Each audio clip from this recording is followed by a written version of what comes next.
This week on the Bioneers. We are all mammals, and under the skin we have almost everything in common, and our imperatives are the same. Find food, stay alive, keep our babies alive, take care of our children. That's what life is for mammals. Under the skin, we are all kin, we are family. Animal consciousness and empathy. This week with ecologist Carl Safina on Bioneers Radio.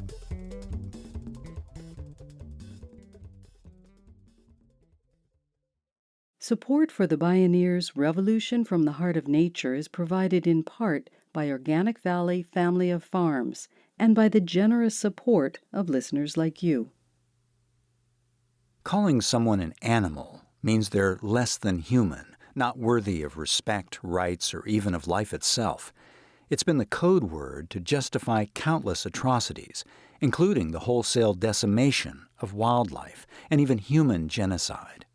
But in truth, and in biological fact, human beings are animals. Scientists continue to find that intelligence and what we call consciousness appear to saturate all of nature. Clearly, it's high time to think differently about just what it means to be an animal. It's also high time to reconsider what it means to be human. Since humans are animals people too? How can we know what it's like to be other than human? How can we see into the minds of animals? As we hurtle into this sixth age of extinctions, the first caused by the human hand, half the world's biodiversity will perish within the 21st century. Will we find redemption and change course when we understand that under the skin we're all kin, as Carl Safina says? In this half hour, we visit with the visionary naturalist and conservationist Carl Safina, author of Beyond Words, What Animals Think and Feel. Safina says that the first step is paying attention and observing. This is Under the Skin, We're All Kin, Reading the Minds of Animals. I'm your host, Neil Harvey. Welcome to the Bioneers, Revolution from the Heart of Nature.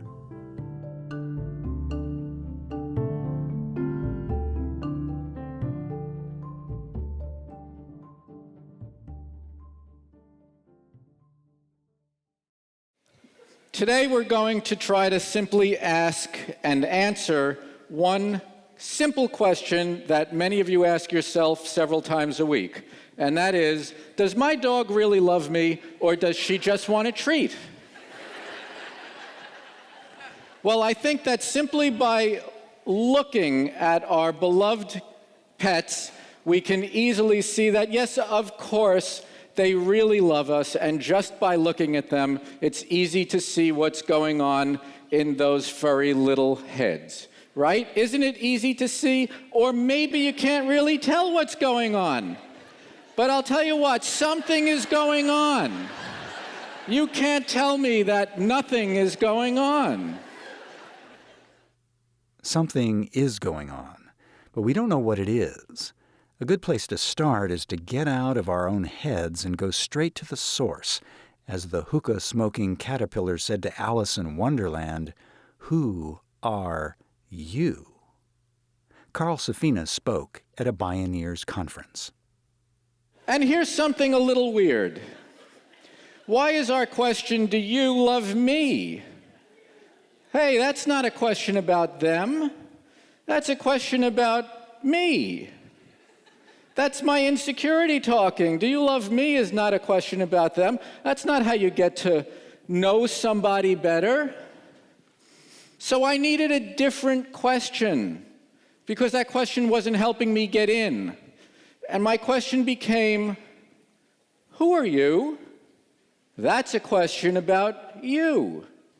Now, there are capacities of the human mind. We know that the human mind has these capacities, but are these capacities of only the human mind? What else is happening in the brains that share this planet with us? Nothing? Is nothing happening? But for a long time, many scientists said, well, we can't know. So the question of what goes on in other creatures' minds, if they even have minds, is not a scientific question because there's no way in. But that is not true. because there are some good ways in. We can look at brains, we can consider evolution, and we can watch what they do. You can see brains, but you cannot see the minds. That might seem like a dead end. However, you can see the workings of a mind in the logic of behaviors. As a naturalist and the inaugural chair for nature and humanity at the State University of New York at Stony Brook, Carl Safina has merged decades of field observations with cutting-edge neuroscience to challenge our views of fixed boundaries between humans and other-than-human animals. It turns out we have a whole lot more in common than we've thought. Jellyfish were the first animals in the world to have nerves, neurons, nerve cells. And it's still true that a nerve cell is a nerve cell, whether it's in a jellyfish or a dog or a human or a crayfish. Jellyfish gave rise to chordates, chordates gave rise to vertebrates, vertebrates came out of the sea, built auditoriums, and had conferences. And here we all are. But our nerve cells are very much like jellyfish nerve cells individually. Octopuses are mollusks, and yet they recognize human faces and use tools as well as do most apes. How do we honor the ape-like intelligence of octopuses? We boil them by the thousands. On coral reefs, there are fish called groupers, and several kinds of groupers, if they chase a fish that they'd like to eat into a crevice in the rocks or the coral, they sometimes go to where they know a moray eel is sleeping. They have a way of signaling to the moray, "Follow me." The moray understands that signal, often will follow. Then the grouper says, "It's here." And the moray understands that too. And the moray will go in, and sometimes the moray will get the fish, and sometimes the fish will bolt out, and the grouper will get the fish. This is an ancient interspecies communication partnership, and people didn't know about this until about a decade ago. And when I say people, I mean the 17 people who read that paper. How do we honor this ancient partnership? You might think boiled, but no, fried. Now, a pattern is emerging, and that pattern says a lot more about us than it says about all of them. While Safina was exploring the wondrous lives and cultures of a diversity of animals around the world, the pattern he saw was that humanity has been erasing wildlife at the pace of extinction. He knew he had to do everything he could to stop the biological annihilation. He was instrumental in putting overfishing into the mainstream spotlight and led campaigns to ban the drift nets that were deleting entire populations and habitats. He helped rewrite U.S. federal fisheries law and pass a UN Global Fisheries Treaty. He worked tirelessly to conserve the dwindling global populations of tuna, sharks, and other threatened marine species. Through the Safina Center, he has relentlessly kept educating and inspiring millions of people to conserve wild things and wild places. Recently, Carl Safina has returned to his original passion, the true nature of other-than-human animals. What do they do, and why do they do it? His curiosity about other creatures took wing growing up in the concrete jungle of Brooklyn, New York. When I was 7, I got a flock of homing pigeons, and they were mine to take care of, and they were my responsibility. And when you raise pigeons, you stack some boxes in the coop. You used to use peach crates, and you provide them with nesting material, and they sort themselves out, and they court, and they figure out who their mates are going to be. And sometimes they fight over all of that, and the adults leave during the day, and then they come home, and they eat supper, and they feed their babies, and they go to sleep. And across the yard, we lived in our own stack of boxes, where the people sorted themselves out and occasionally fought about it, and the adults left during the day, and they came back and fed their babies supper and went to sleep. And I always thought, from the time I was 7, that the lives of us and other animals are essentially the same. They have the same life, it's just different, but it's the same. And then I learned how wrong all of this was, and I got my PhD in ecology and all that stuff. And the more I learned, the more I thought, I still think exactly what I thought when I was 7 years old, but now I understand it better. Different, but the same. Is it all that surprising when we know people are animals too? We are all mammals, and under the skin we have almost everything in common, and our imperatives are the same. Find food, stay alive, keep our babies alive, take care of our children. That's what life is for mammals. Under the skin they have the same skeleton, the same organs, essentially the same nervous system, the same chemicals that create mood and motivation in human beings create mood and motivation in them. They have the exact same chemicals. In the flippers of whales are the exact same bones that are in your hand. Under the skin, we are all kin. We are organically related. We are family.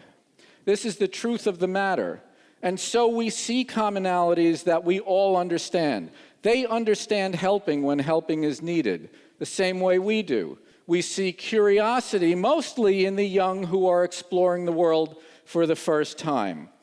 We see the deep bonds of family relation. We see the deep bonds of mates to one another. Dancing is dancing. Courtship is courtship. We see it and we recognize it for exactly what it actually is. And Carl Safina suggests that once we dissolve the false separation we've made between humans and the rest of nature, things start to look decidedly different. He says that if humans could find their way home over 10,000 miles of totally unmarked ocean to a tiny pinpoint of land to find their own baby, as an albatross can do, or if humans could travel through the air as fast as a peregrine falcon, no doubt we'd call it genius. But since it's not us, we mostly don't care. Until now, perhaps. Carl Safina spoke with us at a Bioneers conference. Well, there's many different ways of trying to understand what intelligence is. It's a definitional kind of a problem. One definition that I kind of like is intelligence is the ability to solve a problem that you've never been confronted with before. Because then you have to have a certain amount of foresight. You have to be able to see something that doesn't really exist yet that you could do to deal with the problem. Some animals are more intelligent than other animals in the sense that they can solve novel problems better or faster. That's just a measure of something about them. I'm very interested in things regardless of whether they're particularly intelligent or not. There are a lot of things that just do incredible things, or they're unbelievably beautiful, or they have extreme abilities, extreme diving abilities, extreme navigational, migrational abilities. All these things are totally incredible. They have nothing to do with, are they smart? It's just that, we live in a beautiful, beautiful world filled with fascinating living things that have somehow found and developed lots of answers to how can we live on Earth. How can we live on Earth? Or more accurately, how can we keep living on Earth when we're unraveling the very web of life on which our human lives and societies depend? We can start by asking our planet mates, because yes, we really are surrounded by genius, and they've been here a whole lot longer than we have. And then we ask a really weird question. Are they even conscious? Why would we ask a question like that? When you get general anesthesia, you become unconscious. That means that the sensory input from your sense organs is something you stop experiencing. It's like you take your eyes and your ears and your nose and disconnect them from your brain. Then when you come out of it, you regain consciousness. You get your senses connected back to your brain. That's what consciousness is. It's an awareness of your senses. Why would we ask whether animals that have eyes and see with them, ears and hear with them, noses and smell with them, who play with each other, are conscious? Because we have a favorite story. And our favorite story is, we're the only ones that matter, and we're the best.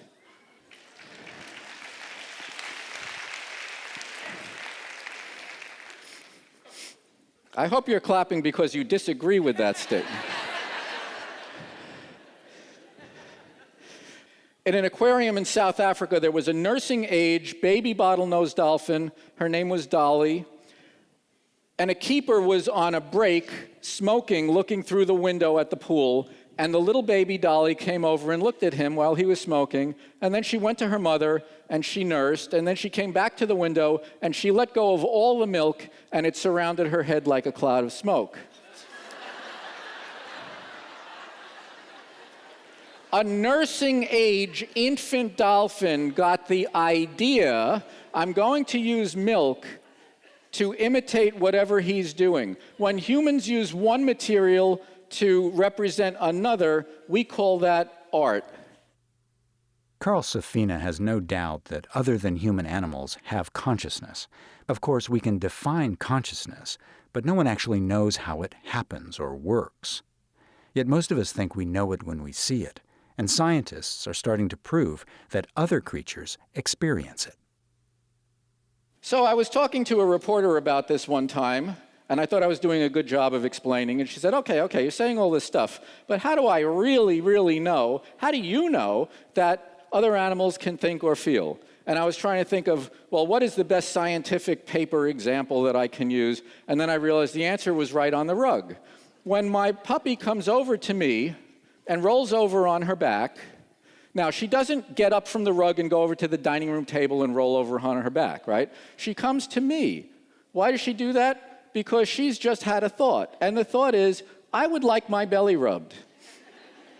And I'm going to go to him because we are family. And I know that if I roll over on my back, I have nothing to fear. I can not only trust him completely, but he knows what I'm asking for, and he knows how to get the job done and make it feel really good. So she has had a thought, and she has felt. And it's not really a lot more complicated than that.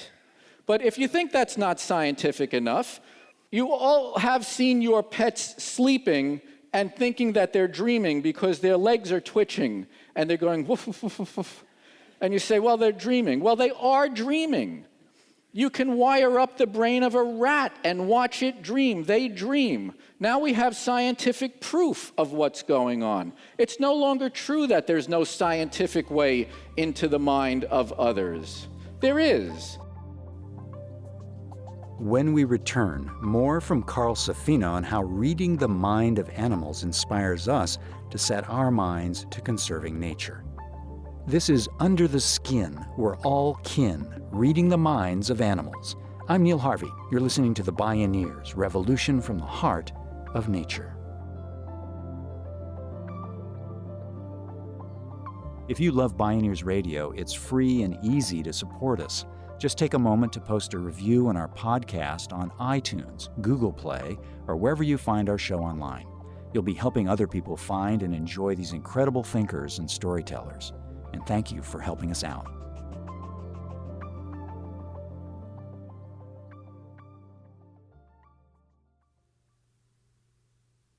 Among Navajo people, one of the worst insults you can hear is that you're acting as if you have no relatives. As Carl Safina has delved into the minds of animals, the inescapable and agonizing truth is that human animals are ravaging our animal relatives. Entire populations of elephants are getting wiped out for their tusks and teeth, even though we now know elephants are incredibly intelligent and have sophisticated cultures and societies. Likewise, generations of wolves in the U.S. have been wiped out.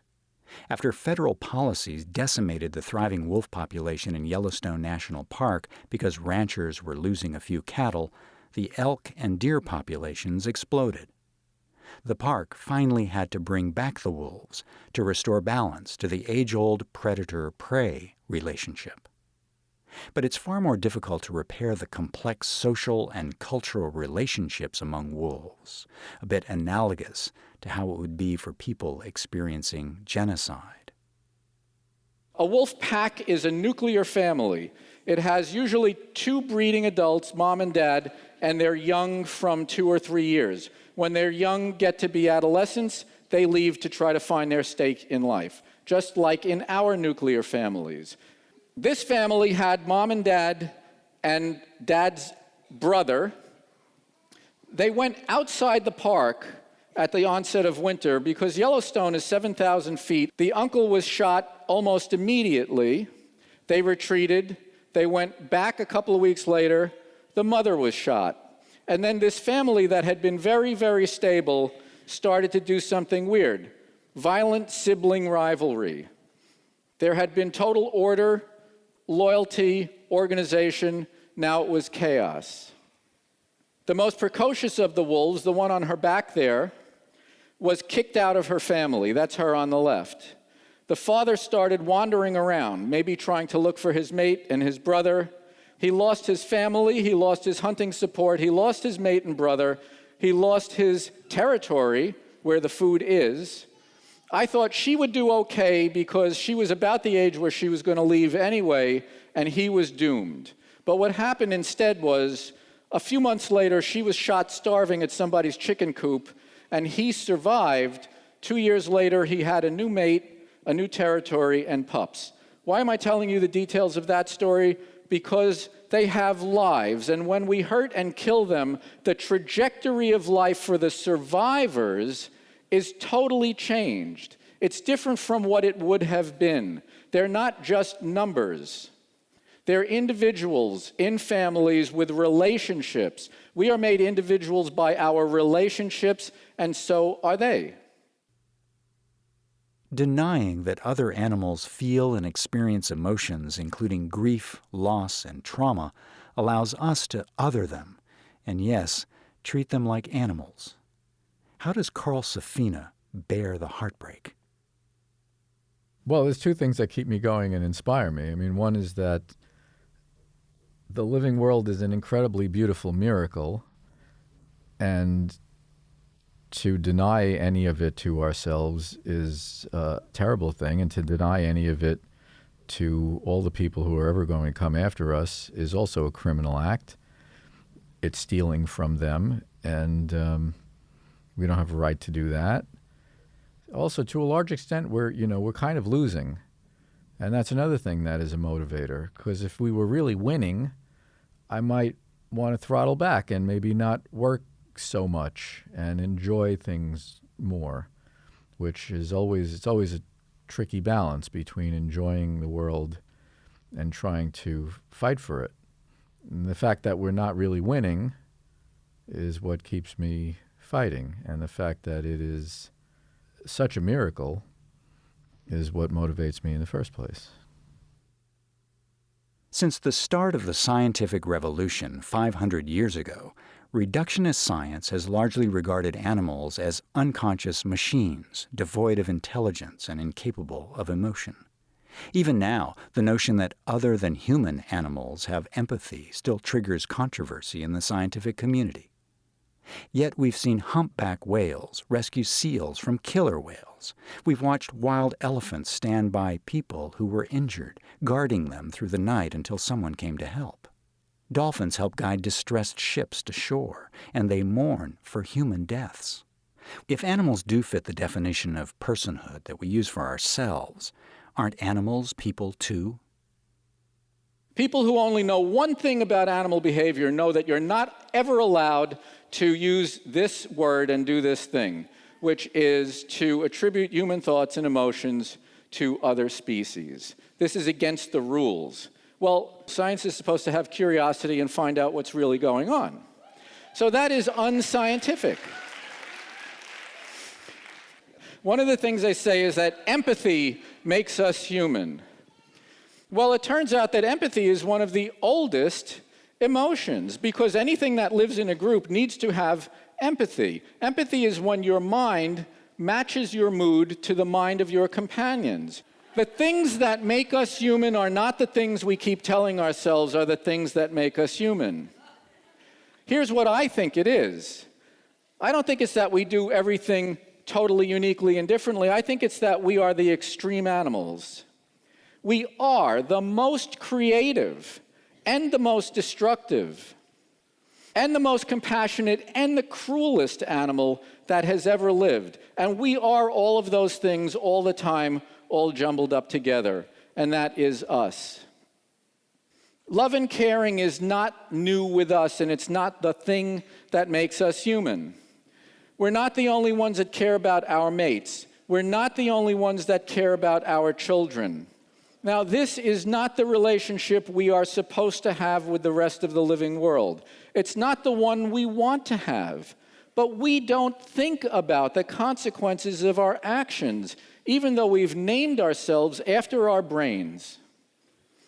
And yet, when we expect new human life, we paint animals on the nursery room walls. We don't paint cell phones. We don't paint desks and work cubicles. We paint animals. We don't even realize why we're doing it. Here's why I think we do it. I think because we have a blessing for our babies that we're not even aware of. And what it says is, welcome to this beautiful living world. We're not alone. We have company. And yet every one of those animals in every painting you see of Noah's Ark, these animals deemed worthy of salvation by the Creator, every one of them is in mortal danger now. And their flood is the rising tide of us. So I started by saying, do they love us? That question needs to be turned around. The question is, are we capable, are our human minds capable of loving them enough to simply let them continue to exist on earth with us? And that is a write your own ending kind of a story. Thank you very, very much. Thank you. Thank you. Thank you very much. Carl Safina. Under the Skin, We're All Kin. Reading the Minds of Animals.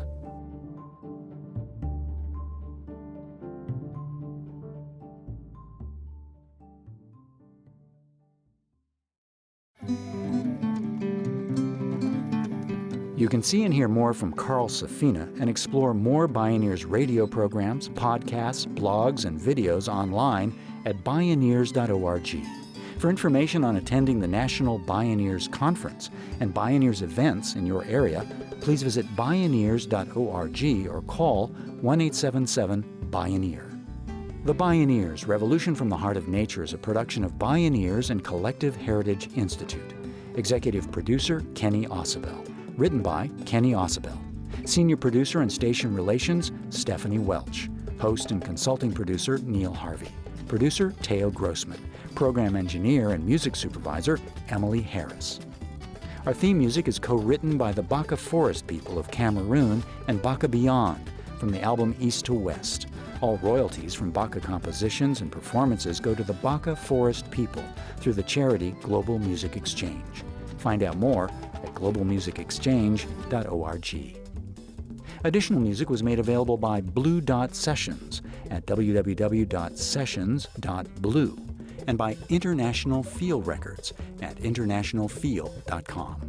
The opinions expressed on the Bioneers Revolution from the Heart of Nature are those of the presenters and are not necessarily those of Bioneers and Collective Heritage Institute, the underwriters, or this radio station.